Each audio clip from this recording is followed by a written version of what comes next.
ভাই তোকে আমি আগেই বলেছিলাম ভাবি প্রেগনেন্ট না, সে অভিনয় করতেছে। আচ্ছা তুই কাউকে বলিস না, আমি এই জিনিসটা পরে দেখতেছি। নিশি, হ্যাঁ ডাকলে তুমি? তাড়াতাড়ি রেডি হও, মা ফোন দিয়েছিল তোমার বেবি শাওয়ারের অনুষ্ঠান করবে, আমাদের এক্ষুনি বাসা থেকে বের হতে হবে। আমার শরীরটা অনেক খারাপ, আর এই অবস্থা আমি আমার বেবি শাওয়ার করতে পারবো না, তুমি মানা করে দাও।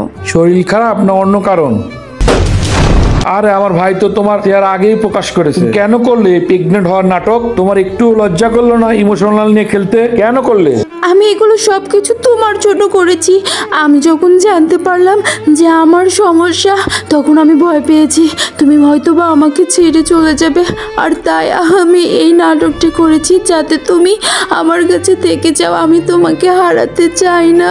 আমি যা করেছি তাতে যদি তোমাদের খারাপ লেগে থাকে তাহলে তুমি আমাকে ডিভোর্স দিতে পারো, আমি তোমাকে আর আটকাবো না।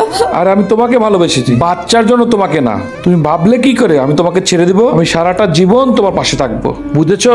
সরি। এত ভালো হাজবেন্ডের জন্য লাইক সাবস্ক্রাইব করে যাবেন।